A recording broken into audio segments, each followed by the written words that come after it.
8 records, 1 night, and a loss. That combination should not be possible. It should not exist in any logical version of professional basketball. And yet, on opening night 2026, the Indiana Fever produced one of the most statistically historic performances this league has ever seen and walked out of their own building without a win. If you came here for a celebration video, there are about 40 of those already on your timeline. What you are going to get here is something different. You are going to get the full picture, the 8 records placed in actual historical context, what they mean against the entire backdrop of this league's existence, and the uncomfortable truth hiding underneath all of it that Indiana's coaching staff cannot afford to ignore for a single additional game. Because those two stories, the historic and the broken, are not separate conversations. They are the same conversation, and anyone who is only telling you one half of it is not being straight with you. Let's start where everything started. 298 days. That number is not a dramatic device. It is the structural foundation of everything that happened on opening night 2026, and understanding what those 298 days actually represented for a competitor wired the way Clark is wired requires more than a passing acknowledgement. Clark has never described basketball as simply her profession. She has described it as the core of her identity, the thing that organizes everything else around it. So, when a groin injury in July of 2025 removed that from her life without warning, what followed was not just a physical recovery, it was a psychological endurance test that played out in public, in slow motion, across nearly 10 months of a sport that does not pause for anyone. She was in the building every night. She was on the bench, vocal, present, cheering teammates through wins and losses with a consistency that anyone who watched closely could recognize as genuine. But she also gave reporters a line during that stretch that strips away every diplomatic framing about how the absence truly felt. I was excited for my teammates 100%. I was their biggest fan, but it's not the same. It just isn't. Read that again slowly, because there is a lot packed into those few words. That is not bitterness. That is not resentment dressed up in careful phrasing. That is radical honesty from someone who knew precisely what she was missing, refused to perform gratitude she did not feel, and was willing to say so directly. And what it tells you, what it reveals about the depth of competitive hunger that had been building and compressing since that July afternoon, is everything you need to understand about what opening night 2026 actually meant before a single second of game clock had expired. The injury itself required the kind of deliberate, methodical recovery timeline that athletes in her position do not rush, regardless of external pressure. When she finally returned to live competitive basketball in March of 2026, the stage was the FIBA qualifying tournament in Puerto Rico, a context that carries real stakes, real defense, real pressure, but a different kind of pressure than a nationally televised regular season opener in front of a packed home crowd. She did not ease back in Puerto Rico. She did not manage minutes and manage risk and play within herself until she found her feeding. She dominated. She walked out of that tournament with MVP honors, and in doing so, she put the loudest questions about her recovery to rest in the clearest possible terms available to her at that moment. But Clark herself was precise about separating that experience from what the Gainbridge Fieldhouse on opening night actually represents. Playing for the Fever in front of the home crowd gives you a different juice inside your body, she told reporters in the days before the game. That was not a colorful turn of phrase generated for a media session. It was a precise description of a real competitive variable, the specific, irreplaceable electricity of playing for your team in your building in front of people who have been waiting for you the same way you have been waiting for yourself, a variable that no qualifier, no preseason game, no exhibition context in the world can manufacture or approximate. Puerto Rico answered the physical questions. Opening night was always going to be something else entirely. Here is what does not get enough attention in the standard coverage of Clark's return, and it is something that reframes the weight of opening night beyond any individual comeback narrative. The stakes were not just personal, they were institutional. When the WNBA secured its NBC broadcast deal, the agreement that repositioned women's basketball as genuine prime-time programming in this country, rather than a niche product that serious sports fans were expected to discover on their own, that deal changed the financial architecture of the league in ways that are still fully unfolding. That deal doubled viewership numbers. It generated sponsor interest at a level the league had genuinely never experienced. It introduced millions of casual sports fans to the WNBA as a product worth investing their attention in, not because someone told them it was important, but because they turned on their televisions on a Tuesday night and found something worth watching. All that cycle of growth, the ratings, the sponsorships, the franchise valuations, the ongoing negotiation leverage for the next media deal, is built on a specific underlying assumption. That assumption is Caitlin Clark playing basketball. Every game she misses is not just an absence in the Indiana Fever's win column, it is a structural revenue event that ripples outwards across the entire league's economic ecosystem. Front offices from Seattle to Connecticut were tracking her injury updates during the recovery with the same nervous attention as Fever season ticket holders, not because they are fans of Indiana, but because her presence on the floor is a support beam holding up something that benefits every franchise simultaneously. When she is playing, the tide rises for everyone. When she is not, the numbers feel it across the board.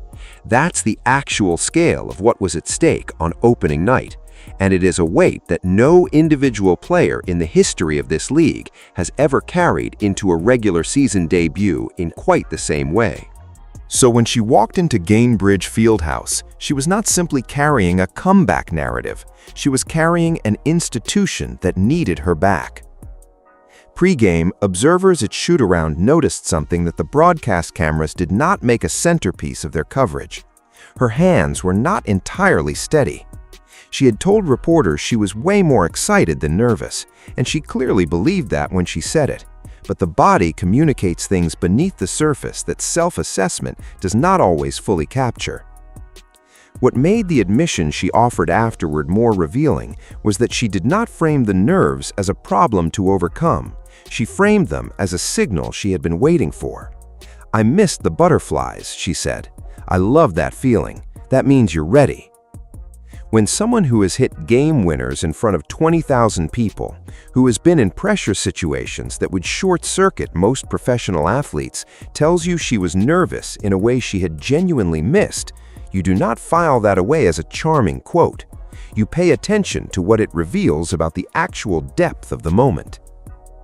The early game belonged to Dallas. Indiana did not come out of the gates with the kind of composed, coordinated execution that erases a 298-day absence and immediately demonstrates defensive chemistry that takes time to build. And what kept the Fever from falling out of the game entirely in the first half was not Clark immediately finding her rhythm and taking control. It was Kelsey Mitchell deciding from the very first possession that she was not going to sit back and wait for the night to develop around her. She was going to build it herself. By the time Mitchell's night was complete, she had posted 30 points on the Dallas defense. And that number deserves more than a moment of appreciation, because it is not simply a strong individual performance on a big night. It broke the Indiana Fever franchise record for the most points scored by any player in a season opener, a record that had been sitting untouched for years. And it was accomplished on a night when Mitchell's understood role was to hold the rope for the franchise cornerstone, while she rediscovered her competitive footing for the first time in nearly 10 months. That is the kind of performance that gets remembered differently than a big game and a mid-season win. That is a player stepping fully into a defining moment without hesitation. Aliyah Boston was operating in a completely different register. In just 26 minutes of floor time, she put up 23 points while creating transition mismatches that the Dallas defense had no clean answer for. Analysts were placing her name in MVP conversations before the season was 48 hours old, and the stat line tells you exactly why.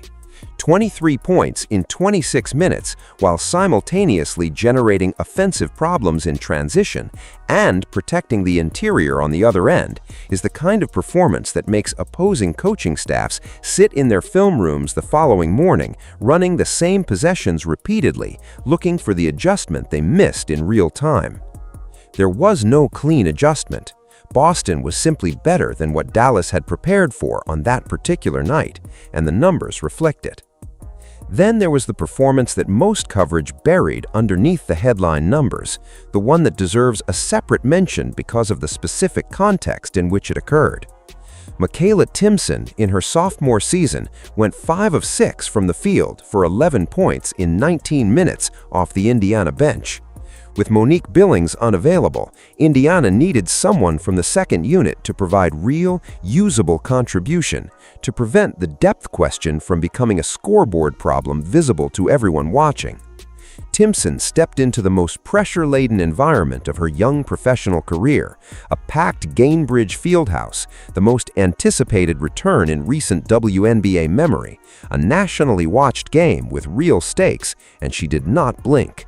She played with the kind of spatial instinct and decision-making composure that you cannot manufacture through additional practice reps. That kind of feel is built somewhere deeper, and it showed up when Indiana genuinely needed it. Midway through the game, Clark made 2 separate trips to the tunnel, and the collective anxiety that spiked across every platform watching in real time was immediate and completely understandable. The groin was the first thing every watching fan thought of.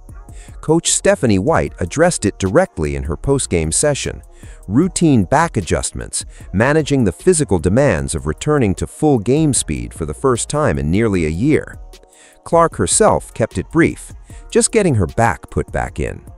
The relief across the Fever fan base was almost physically audible through every comment section and group chat in existence at that moment. She finished the night with 20 points, 7 assists, and 5 rebounds. 7 of 18 from the field, 2 of 9 from 3, and 5 turnovers, 3 of which came as offensive fouls that converted directly into Dallas live ball transition opportunities. That is not a perfect performance. It was never going to be a perfect performance, given everything surrounding it. But there is a meaningful difference between an imperfect performance and an honest one, and understanding that difference is going to be central to how this season gets written by the time the final game is played.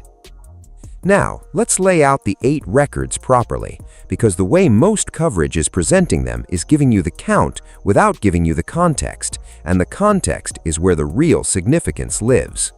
Records 1 and 2 belong together, and they need to be read as a unit to understand their full scope. Clark became the fastest point guard in WNBA history to reach 1,000 career points, reaching that threshold in 54 games. That alone is a record worth stopping on, but the second record is the one that expands the conversation beyond positional comparisons entirely. She also stands as the 6th fastest player in league history to reach 1,000 career points across every position ever played at this level. She is not rewriting the point guard record book in isolation. She is sitting in a tier alongside the most prolific scorers this sport has produced in any era, at any position, under any defensive conditions. The comparison is not aspirational. The numbers are documented and official. Record 3 is where the historical significance sharpens into something genuinely rare, and it is the record that the surface-level coverage is most consistently undervaluing. Getting to 1,000 career points is impressive on its own terms. Getting there while simultaneously accumulating 250 career rebounds and 250 career assists requires a level of multidimensional, sustained productivity that the overwhelming majority of guards who have ever played in this league never approached. Clark reached all 3 of those thresholds in the same 54 games, and in doing so, she broke a record held by Diana Taurasi, who needed 62 games to reach that same combination of milestones, 8 fewer games. against a player who is not simply a former record holder, but someone widely considered among the greatest to have ever competed at this level, in any position, across any era of the sport. The comparison is not flattery. It is a documented statistical fact sitting in the official record books, available for anyone willing to look directly at it. Record 4 may be the one that ages best across the full arc of a long career, and it is the record that most coverage is treating as a footnote when it deserves its own separate conversation. Clark now holds the record for the most 20-point, 5-rebound, 5-assist games in the entire history of the WNBA. Not in her age bracket, not among point guards, not in the last decade. Across the entire league at every position since the sport began. And she has accumulated those performances at a pace in fewer games than anyone else who has ever played. That statistic does not capture a single explosive night that happened to get out of hand. It captures sustained, repeatable, multi-dimensional production across game after game after game, the kind of production that requires being dominant simultaneously in 3 separate statistical categories with enough consistency to hold a record against every player this league has ever seen. That is a different kind of achievement than any single milestone, and the fact that most post-game coverage gave it 2 sentences is its own form of analysis failure. Records 5 through 8 belong to the team, and they deserve their own framing because they are not footnotes to Clark's individual night. They are a separate statement about what this roster is capable of producing collectively on a given evening. Mitchell's 30 points established the new Indiana Fever franchise record for points scored in a season opener, a record that will almost certainly hold for years, regardless of how this season unfolds. Clark, Mitchell, and Boston all scoring 20 or more in the same game made Indiana only the 3rd team in WNBA history to have 3 players crack 20 points in a season opener, and the first time that had ever happened for the Fever franchise specifically. Indiana set a franchise high for total points in an opener overall, and both teams together made history as the first opening night matchup in WNBA history where both sides broke triple digits, finishing 107-104. That final record is worth sitting with for a moment, and here's why. The Dallas Wings ran their system with genuine precision and walked out of Gainbridge Fieldhouse with the win. Paige Bueckers was composed, efficient, and clearly prepared for the rivalry this league has been building its promotional energy around for over a year. She and Clark on the same floor in a game that set the league-wide offensive record for opening night is not just a compelling matchup for one evening. It is a structural argument that this specific rivalry has a real competitive future that extends well beyond any promotional packaging either franchise generates around it. The competition level was authentic on both sides. The records reflect that authenticity. Now here's the part of the conversation that does not belong in the celebration narrative, and it is the part that matters most for where this team actually goes from here. You can acknowledge 8 records falling in a single night. You can hold all of that history in your hands and still ask the question that demands a direct answer. How does a team with 3 players combining for 73 points lose the basketball game? The answer is not complicated once you look at the numbers honestly. Dallas shot 59% from the field. They shot 52% from 3. They hit 12 three-pointers on 23 attempts. Those are not hot shooting flukes, the kind of night where a team catches fire on difficult, contested looks that are not sustainable and do not reflect anything real about the defensive matchup. Numbers like that appear when a defense is exposing the same structural gaps repeatedly, possession after possession, without the coverage or rotation adjustments necessary to take those looks away. Dallas ran their system. They found the open man every single time Indiana's rotation arrived late, and Indiana's defensive rotation was consistently late. Not in one difficult stretch in the second quarter, not in one bad 5-minute run, as a persistent, documentable pattern across 40 full minutes of basketball. Monique Billings being unavailable carries considerably more weight in that defensive breakdown than most post-game coverage acknowledged. Billings provides defensive rebounding presence and interior physicality that fundamentally changes the geometry of how Indiana's defensive shell operates. Without that interior anchor, every coverage assignment carries additional individual risk. Every help rotation has a thinner margin for timing error. The team's ability to absorb a single rotation mistake without giving up an open look narrows significantly, and Dallas understood that reality before the opening tip. Their role players, Odyssey Sims, Jessica Shepard, and Alana Smith, contributed a consistent level of ball movement that prevented Indiana from loading its defensive attention onto any single threat.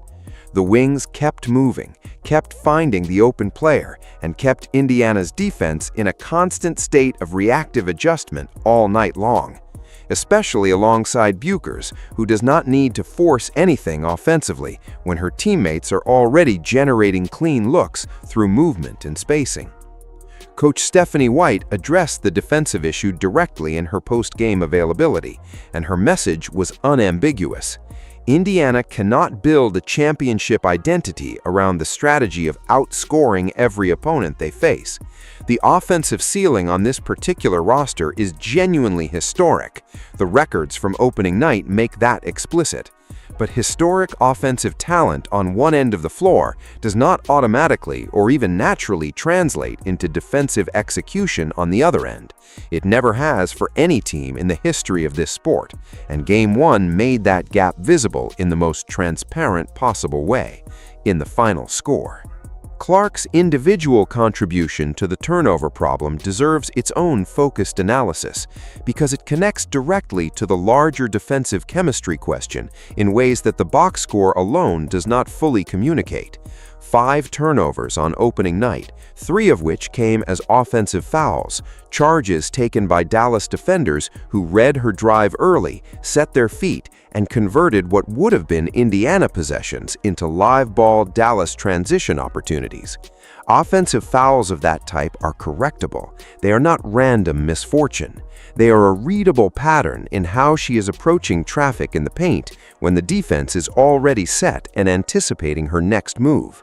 The adjustment requires deliberate film work and deliberate changes in her read of the defensive positioning before she initiates her drive, and given that Dallas may look to generate that same pattern again in a future matchup, the urgency of making that correction is not abstract. The deeper structural issue, though, is about defensive chemistry under real pressure, and that is a challenge that cannot be rushed or shortcutted through additional practice repetitions. Clark, Boston, and Mitchell are each individually capable of dominating any given night against any given opponent at this level. That much is established and documented. But building the kind of defensive chemistry that actually wins playoff series in May and June, the real kind, where you switch a pick-and-roll assignment on pure instinct without a verbal call, where you communicate a cutter slipping through the help rotation before it becomes 2 points, where you trust completely that the teammate behind you will be in exactly the position the scheme requires without having to look, that chemistry is not installed through shoot-around reps or film sessions. It is built through playing games together, real games with real stakes and real defensive reads happening at full speed against opponents who are trying to take it from you. The opener was always going to have rough edges for that specific reason. Stephanie White understands that. The veteran players understand that.